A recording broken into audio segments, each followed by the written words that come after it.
लोगों को भी अपनी चपेट में ले रहा है। विश्व स्वास्थ्य संगठन ने इस पर चिंता जाहिर की है। कोरोना के नए स्वरूप से भारत में क्या स्थिति है, ये रिपोर्ट देखिए। फिर लौट आया कोरोना।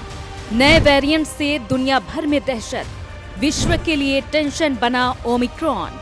नए वेरिएंट के आगे वैक्सीन, बूस्टर डोज सब फेल। WTO ने रद्द की कॉन्फ्रेंस, फ्लाइट्स बैन। भारत में अलर्ट जारी, अब लड़ने की बारी। कोरोना के नए वेरिएंट ने फिर दुनिया में दहशत का माहौल बना दिया है।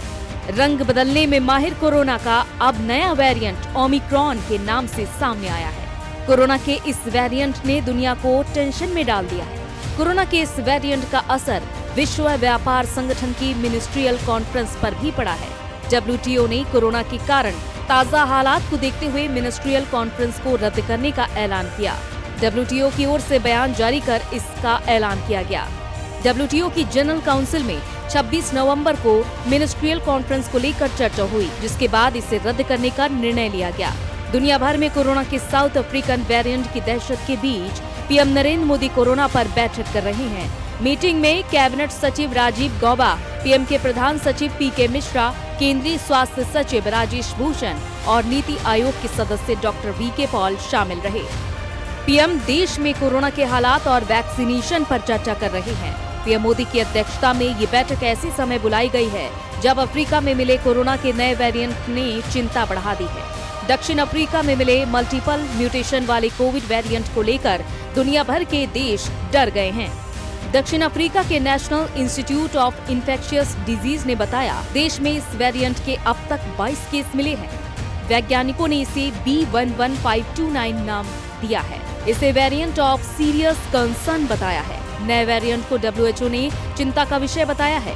वहीं WTO की ओर से कहा गया है कि कोरोना के कारण गंभीर हालात को देखते हुए ये कॉन्फ्रेंस टालने का निर्णय लिया गया है। अनुमति मिलते ही हम ये कॉन्फ्रेंस आयोजित करेंगे। महामारी के कारण सख्त यात्रा प्रतिबंध लागू है, जिसकी वजह से कई मंत्रियों को जेनेवा पहुंचने से रोके जाने का अंदेशा था। ऐसे में इस कॉन्फ्रेंस का आयोजन नहीं करने का फैसला लिया गया। कोरोना के नए वेरिएंट के कारण बने हालात में कई देशों ने सख्त यात्रा प्रतिबंध लागू कर दिए हैं। अमेरिका के साथ ही यूरोपीय देशों ने भी दक्षिण अफ्रीका से आने वाली फ्लाइट्स पर रोक लगा दी है। अफ्रीका और आसपास के देशों से आने वालों के लिए क्वारंटीन अनिवार्य कर दिया गया है। कनाडा की सरकार ने पिछले 2 हफ्ते में अफ्रीकी देशों से आए यात्रियों का कोरोना टेस्ट कराने का ऐलान किया।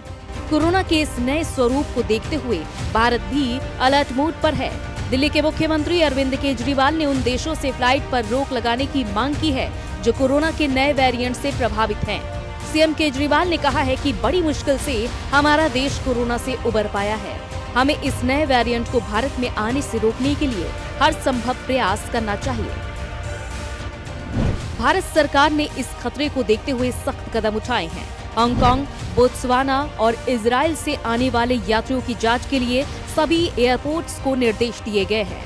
केंद्र सरकार ने राज्यों को विशेष सतर्कता बरतने के निर्देश दिए हैं। राज्यों से कहा गया है कि दक्षिण अफ्रीका, हांगकांग, बोत्सवाना और इजराइल से आने वाले यात्रियों की अच्छी तरह से जांच करें। किसी भी तरह की लापरवाही ना बरतें। राज्यों और UTS को लिखे एक लेटर में हेल्थ सेक्रेटरी राजेश भूषण ने कहा, पॉजिटिव पाए जाने वाले सैंपल्स को तुरंत जीनोम सीक्वेंसिंग लेबोरेटरी में भेजा जाए। देश के national centre for disease control ने भी इस वेरिएंट को लेकर आगाह किया है। कोरोना वायरस के नए वेरिएंट की दहशत दुनिया भर में देखने को मिल रही है। सरकारें सतर्कता बरत रही हैं।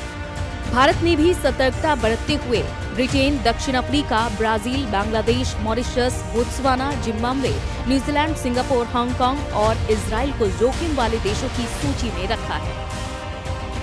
इन देशों से भारत आ रहे यात्रियों की दिल्ली एयरपोर्ट पर जांच भी कराई जा रही है। लेकिन सुकून की बात है कि अभी तक भारत में नए वेरिएंट का कोई केस नहीं है। अभी तक कहां कितने केस मिले? सबसे पहले दक्षिण अफ्रीका में इस वेरिएंट के केस मिले थे। वहां अब तक इस वेरिएंट से 77 लोग इफेक्ट हो गए हैं। बोत्सवाना में भी 4 लोग इस वेरिएंट से इफेक्टेड मिले हैं। चिंता वाली बात यह है कि बोत्सवाना में पूरी तरह वैक्सीनेटेड लोग भी इसकी चपेट में आ गए हैं। साथ ही हांगकांग से भी इस नए वेरिएंट के 2 केस मिले हैं। फिलहाल दोनों मरीजों को आइसोलेशन में रखा गया है और निगरानी की जा रही है। इजराइल में भी इस वेरिएंट से इफेक्टेड एक केस की पुष्टि हुई है। इफेक्टेड व्यक्ति दक्षिण अफ्रीका देश मलावी से लौटा है। दुनिया के लिए तेजी से फैल रहा ये वेरिएंट इसलिए भी घातक बन गया है क्योंकि ऐसा माना जा रहा है वैक्सीन लगवा चुके लोग भी वायरस की चपेट में आ सकते हैं। इसकी वजह ये भी है कि अब तक की वैक्सीन को चीन से मिले वायरस के हिसाब से बनाया गया है, लेकिन ये स्ट्रेन उस मूल वायरस से बहुत अलग है। इसलिए अब भारत समेत पूरी दुनिया भर के लिए लड़ने का वक्त है, फिर वायरस पर जीत हासिल करने का वक्त है। Bureau report, prime news.